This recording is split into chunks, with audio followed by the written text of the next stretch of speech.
Hello നമസ്കാരം. സോഷ്യോളജിയുടെ മറ്റൊരു ക്ലാസ്സിലേക്ക് ഏവർക്കും സ്വാഗതം.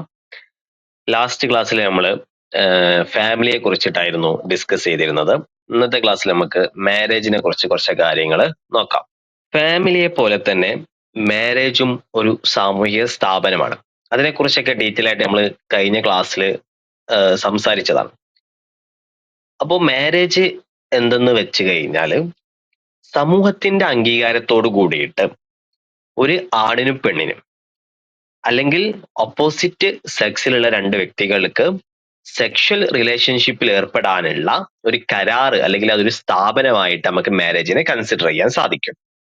പ്രശസ്ത സോഷ്യോളജിസ്റ്റും ആന്ത്രപ്പോളജിസ്റ്റുമായ മലിനോസ്കിയുടെ അഭിപ്രായത്തിൽ marriage is A contract for the protection and maintenance of children's എന്നുള്ളതാണ്.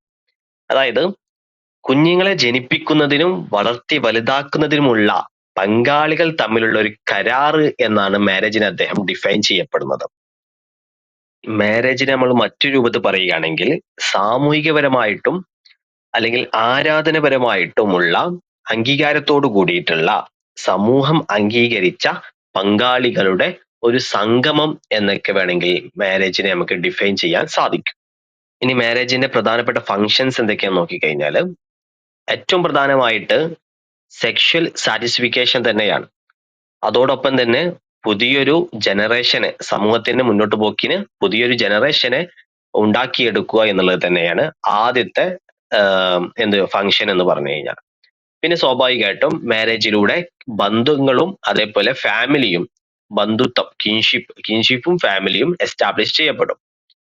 അതേപോലെ മാരേജിലൂടെയാണ് കസ്റ്റം എന്ത് ചെയ്യപ്പെടുന്നത്, ട്രാൻസ്ഫർ ചെയ്യപ്പെടുന്നത്. അതായത് ഒരു ജനറേഷനിൽ നിന്ന് മറ്റൊരു ജനറേഷനിലേക്ക്, ഇപ്പൊ പേരൻസ് ഒക്കെ ഫോളോ ചെയ്ത് വന്നിരുന്ന ആചാരാനുഷ്ഠാനങ്ങളൊക്കെ മക്കളിലൂടെ അടുത്തൊരു ജനറേഷനിലേക്ക് നമ്മൾ എന്ത് ചെയ്യപ്പെടും, ട്രാൻസ്ഫർ ചെയ്യപ്പെടും. ദെൻ മാരേജിന്റെ മറ്റൊരു ഫങ്ഷൻസ് എന്താ നോക്കിക്കഴിഞ്ഞാൽ ഒരു സാമൂഹിക സംരക്ഷണം, സോഷ്യൽ പ്രൊട്ടക്ഷൻ ലഭിക്കും.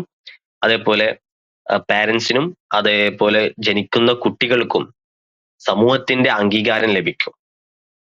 ദെൻ ഒറ്റക്കുള്ള ജീവിതം എല്ലാവർക്കും പലപ്പോഴും മാനസികമായിട്ട് ബുദ്ധിമുട്ടുണ്ടാക്കുന്നതാണ്. അപ്പോൾ ഒരു സൈക്കോളജിക്കൽ സ്ട്രെങ്ത് ലഭിക്കാൻ എന്ത് ചെയ്യും, മാരേജ് എന്ത് ചെയ്യുന്നുണ്ട്, വളരെയധികം ഒരു പ്രാധാന്യം വഹിക്കുന്നുണ്ട് എന്ന് പറയാം. അടുത്തതായിട്ട് നമുക്ക് ഫോംസ് ഓഫ് മാരേജ് നോക്കാം. ആദ്യത്തേത് എൻഡോഗമി. എൻഡോഗമി എന്ന് പറഞ്ഞു കഴിഞ്ഞാൽ നമ്മൾ ഫാമിലിയിൽ പറഞ്ഞ പോലെ തന്നെയാണ് marriage within one's own caste or group. അതായത് സ്വന്തം കാസ്റ്റിൽ നിന്ന്, സ്വന്തം ഗ്രൂപ്പിൽ നിന്ന് ഇണയെ കണ്ടെത്തി ഉള്ള ജീവിതത്തെയാണ് എൻഡോഗമി എന്ന് പറയാം. എക്സോഗമി എന്ന് പറഞ്ഞാൽ അയാളുടെ കാസ്റ്റിന് അപ്പുറത്ത് മറ്റൊരു കാസ്റ്റിൽ നിന്ന്, മറ്റൊരു ഗ്രൂപ്പിൽ നിന്നൊക്കെ ഇണയെ കണ്ടെത്തിയിട്ടുള്ള വിവാഹത്തെയാണ്. ഇന്റർകാസ്റ്റ് മാരേജ്, അതേപോലെ ഇന്റർ റിലീജിയൻ മാരേജും ഉണ്ട്. ഇന്റർകാസ്റ്റ് ഇന്റർ റിലീജിയനും കോമൺ ആയിട്ട് നമുക്ക് അറിയുന്ന കാര്യങ്ങൾ തന്നെയാണ്. അടുത്തതാണ് ഹൈപ്പർഗമി അല്ലെങ്കിൽ അനുലോമ മാരേജ് എന്ന് പറയപ്പെടും.